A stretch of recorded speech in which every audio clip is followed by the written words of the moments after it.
É nós, mano. Vamos nessa. Vamos nessa.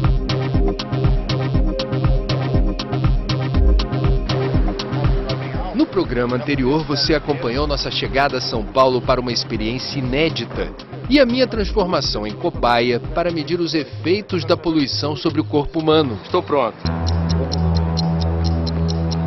Esse relógio é para quê, doutor? Ele capta a batida do seu coração e Frequência cardíaca, Nós vamos colocar nesse braço. pressão arterial, Aqui se pega o ar na altura do nariz. inalação de poluentes, Você agora vai ser um homem-bomba realmente. temperatura e umidade relativa do ar. Para cada medição, um equipamento diferente. Isso pesa. Ok, vamos ver ao longo do dia. Fui batizado de Homem-Bomba do Bem pela equipe do professor Paulo Saldiva, coordenador do Laboratório de Poluição Atmosférica da USP.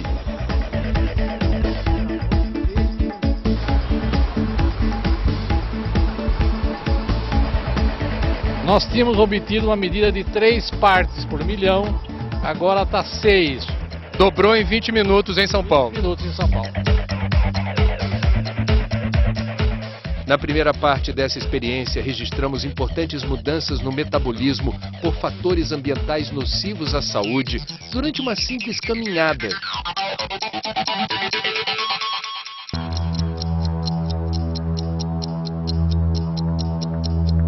No programa de hoje, a experiência continua por outros caminhos. Que tal medir os efeitos da poluição nos congestionamentos de São Paulo?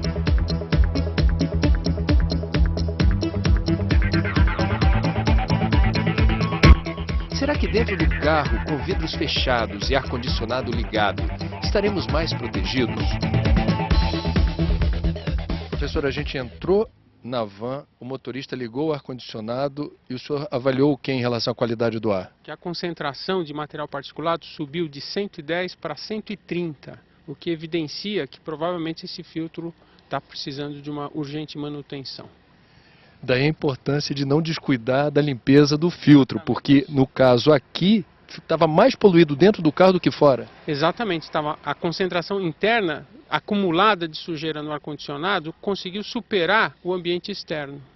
Bom, a gente vai deixar a janela aberta até para sentir e monitorar a qualidade do ar respirado, porque na maioria dos casos em São Paulo não se usa ar-condicionado como se usa no Rio, por exemplo. Exatamente, ainda mais com a restrição que teve para caminhão em São Paulo, tem muito transporte pequeno, aqueles caminhões de pequeno porte, e que ficam trabalhando horas, 12 horas na cidade de São Paulo com ar aberto. Então, você imagina uma pessoa que trabalha com isso, né? Sentindo calor, poluição, ruído e ainda pegando no pesado. Então a gente vai sentir agora o que normalmente o paulistano respira quando está dentro de um veículo automotor. Ruim com ar-condicionado, pior sem ele. Ao abrirmos a janela, nos deparamos com uma enorme carga de poluentes concentrados nos corredores de tráfego. Nós estamos com 169 microgramas por metro cúbico fora do corredor de tráfego. Ou seja, aquela minha previsão que quando a gente entrasse no carro a coisa ia ficar pior, está acontecendo. E isso, por exemplo, é uma concentração superior à que foi observada nos Jogos Olímpicos de Beijing, quando deu aquela enorme polêmica sobre se podia ou não fazer uma Olimpíada lá. Como é que está aqui dentro do túnel? Na entrada do túnel estava 95, nesse instante já está em 186 microgramas por metro cúbico. Quanto maior o túnel, maior engarrafamento dentro do túnel. Maior a concentração vai estar ali porque a dispersão praticamente é muito limitada. 205 começou a baixar. 205. Pra mim dá pra ver legal. Vendedores ambulantes pagam um preço caro por ganharem a vida aqui. Há quanto tempo você trabalha aqui? Aqui deve mais ou menos uns 24 anos. Respirando esse ar, Sim, já tô todo poluído. o que você sente? Tem algum problema de saúde? O que você sente? Agora começou a dar um problema de saúde, falta de ar um pouco. De vez em quando dá desmaio. Desmaio. Desmaio. Foi ver o que é isso? Fez algum exame? Fez os exames, mas o exame não dá nada. Mas o médico falou que perguntou se eu fumava, eu não fumo, entende? Ele falou que meu pulmão tá todo pensando que eu tava fumando, tudo. Mas é a poluição daqui, a poluição acaba com nós.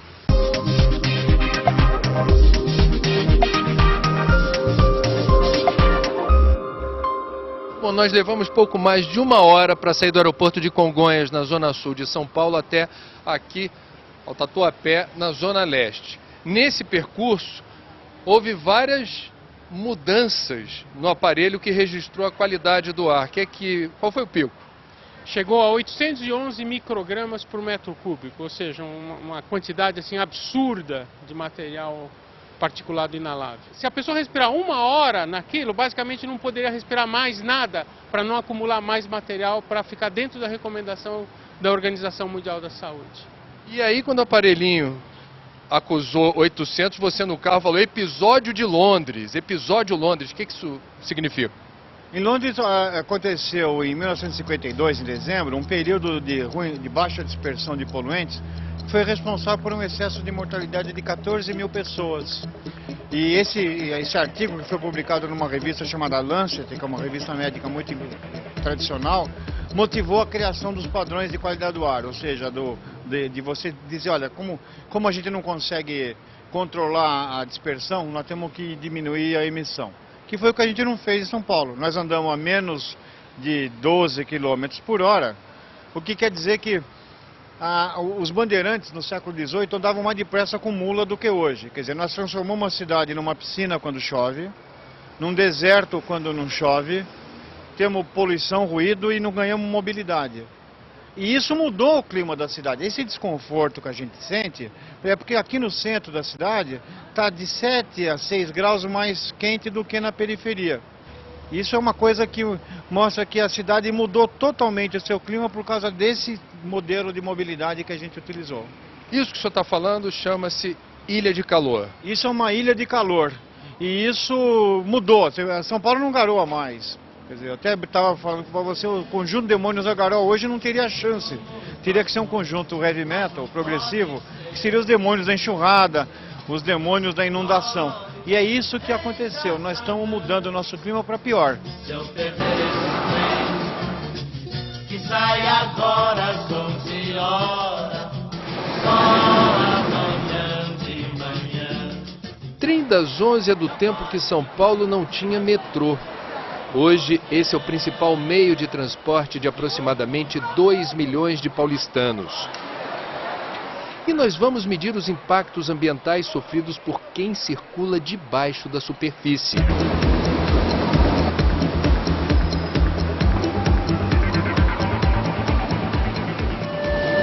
trem da Zona Leste também tem uma diferença em relação da Paulista. Ele não tem ar-condicionado.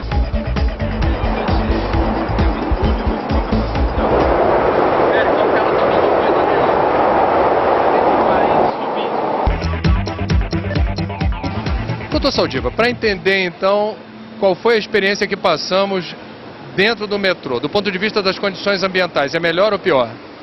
Veja, quando a gente desceu, a poluição do ar subiu um pouco, subiu 30%. Por quê? A poluição lá de cima foi sugada para dentro do túnel e não consegue se dispersar. A dose que você recebe de poluição, embora tenha subido um pouco, é muito menor do que você está andando no ônibus. Porque onde você recebe mais poluição, por causa que está no meio dos escapamentos, e gasta muito mais tempo para andar. O metrô, você tem uma poluição um pouquinho maior que a superfície, que a calçada, mas você vai muito mais rápido. Então o produto que é dose vezes tempo à disposição é muito menor no metrô. Ou seja, a dose acumulada é menor. A mesma coisa vale para o ruído. O metrô pode ser muito barulhento. Mas o tempo que você fica no barulho, o tempo que você passa com esse Walkman ligado, muito alto, esse iPod ligado muito tempo, é menor. E enquanto você está no trânsito 1h30, 2 horas, recebendo aquele impacto constante. Por isso que, do ponto de vista prático, a dose de substâncias ou de ruído que a gente recebe no metrô é menor do que se eu andasse de ônibus na superfície.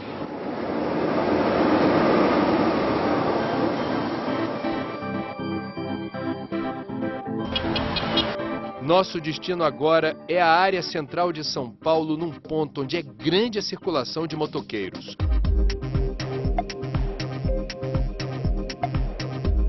Existem hoje 890 mil motos circulando pela cidade.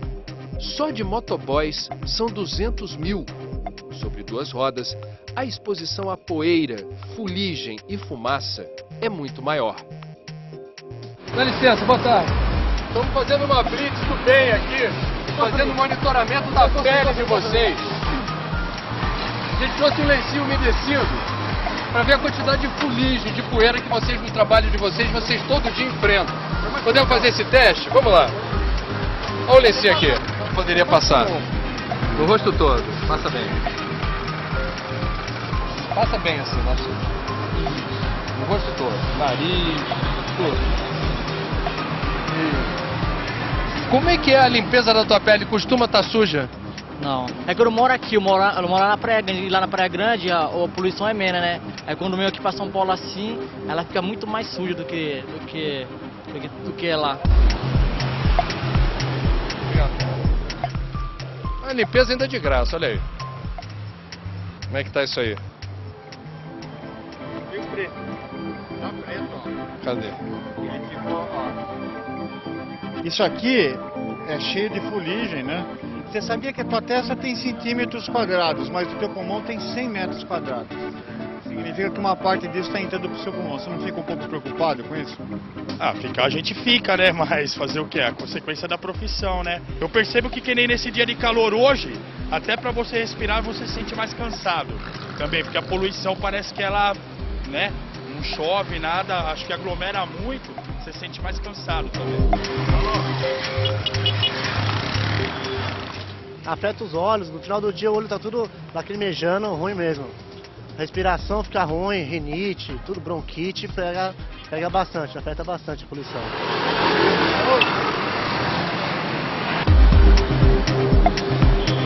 Estamos do lado do mercado municipal.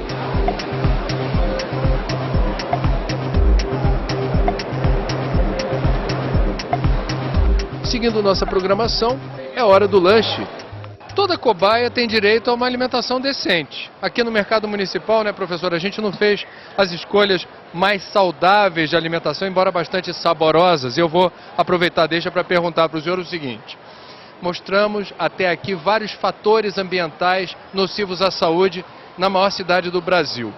Em que medida a alimentação saudável e exercício físico ajudam a contrapor ou reduzir os impactos que a gente está mostrando? Bom, tanto o exercício praticado de forma continuada, como a alimentação com bastante verdura, ela tem demonstrado que reduz os efeitos da poluição.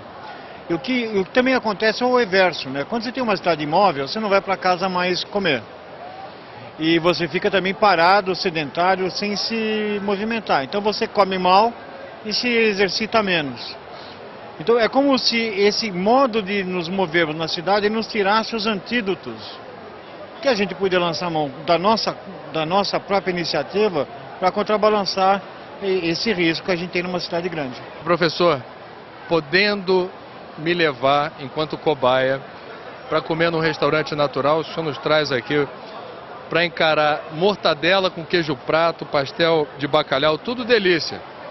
Mas em termos de saúde, como é que fica? Pô, você acha que depois de a gente ter ficado num maior calor, com maior barulho, uma poluição grande, a gente não merecia passar bem um pouco? Eu acho que a gente também pode dar uma transgredida de vez em quando, não dá? Então, bom apetite. Muito obrigado. Vamos lá.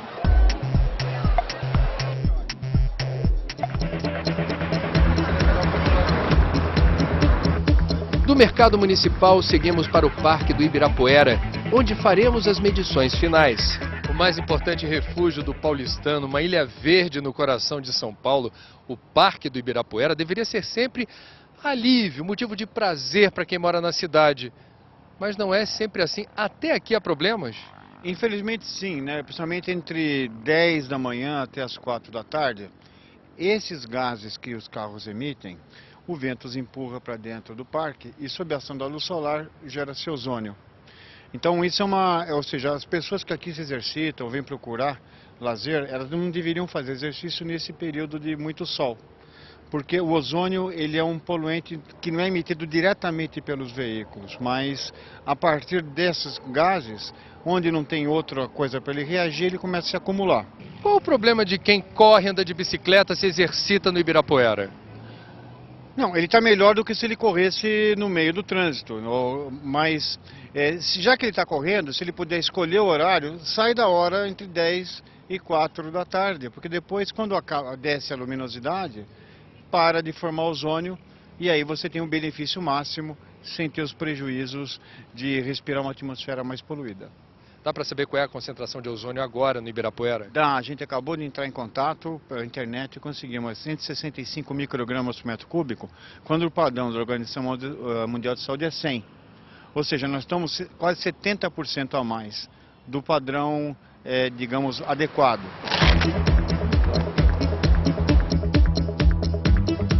A experiência chegou ao fim. Foram ao todo 6 horas de medições em São Paulo.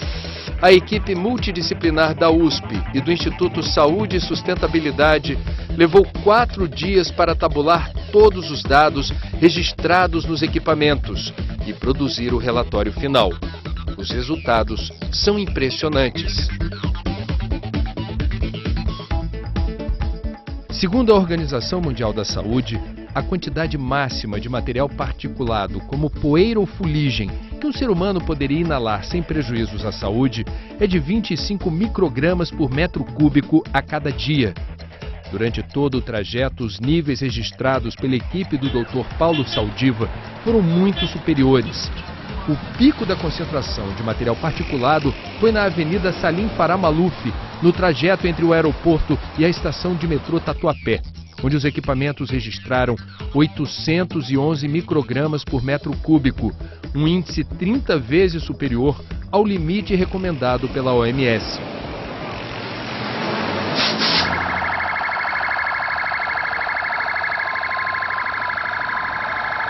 A OMS considera como padrão de conforto um volume de ruídos até 40 decibéis para períodos de sono e até 50 decibéis durante o dia. Durante nossa permanência em São Paulo, o volume médio de exposição a ruídos foi de 78 decibéis, com mínimo de 60 e pico de pelo menos 95. Esse é o limite de registro do aparelho. Para a equipe de cientistas, houve momentos em que ultrapassamos esse limite. O momento em que o barulho foi maior foi na passagem pelo túnel.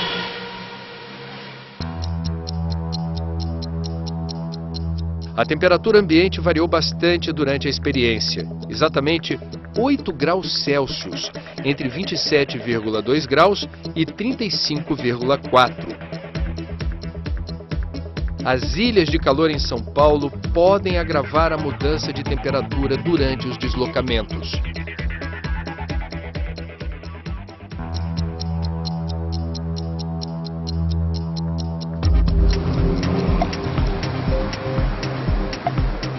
A Organização Mundial da Saúde considera que há perigo quando a umidade relativa do ar chega a 30% ou fica abaixo disso.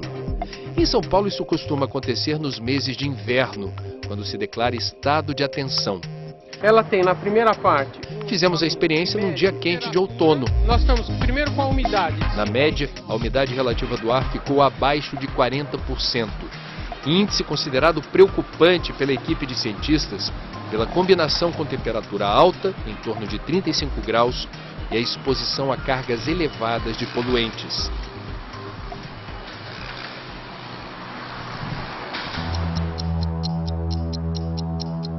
Minha pressão normal é 11/6, mas durante o trajeto ela oscilou bastante, sempre acima do valor base. Só voltou ao normal mesmo durante a pausa para o almoço.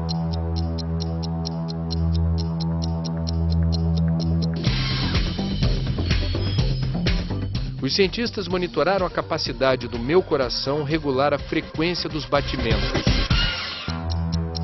O gráfico mostra uma queda nesta capacidade. Segundo a equipe, o que aconteceu comigo confirma um fenômeno amplamente percebido e já publicado em importantes estudos científicos.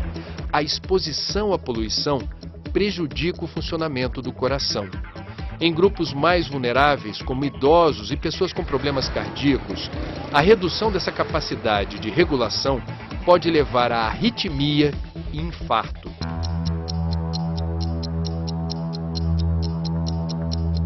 O monóxido de carbono é um dos gases mais perigosos e letais, resultante da queima de combustíveis.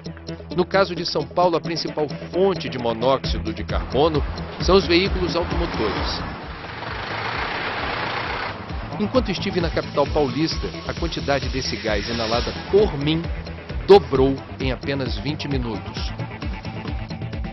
Durante as 6 horas de medições em São Paulo, eu inalei uma carga de monóxido de carbono e material particulado equivalente a de 4 cigarros.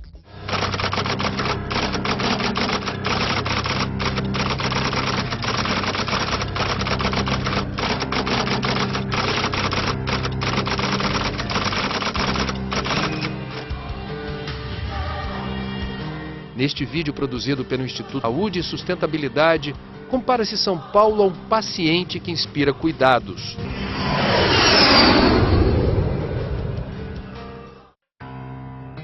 O resultado do exame revela um paciente em situação de crise.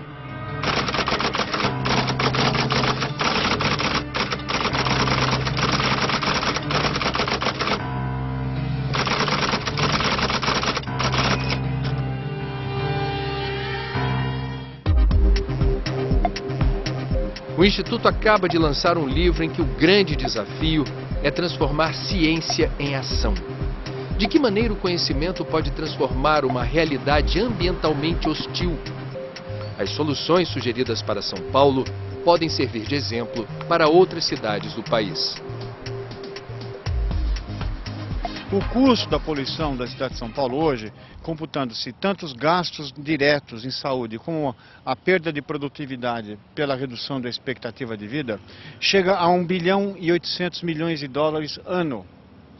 Com isso, daria para a gente fazer uma conta que dá para construir 18 quilômetros de metrô por ano e quase 60 quilômetros de corredor de ônibus por ano.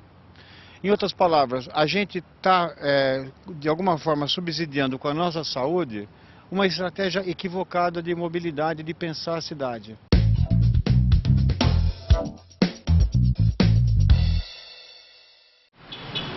Os resultados completos dessa experiência você encontra no blog do Cidades e Soluções. Publicamos na íntegra os relatórios assinados por todos os cientistas que estiveram conosco em São Paulo. E eles são categóricos ao afirmar que o que registramos na capital paulista está acontecendo hoje nas principais cidades brasileiras. Até quando permitiremos isso? O que ainda falta acontecer para que nossa escolha seja em favor da saúde e da qualidade de vida nas cidades? É o alerta dessa série especial. Até a próxima. Esse relógio é para quê? Começamos então. Super.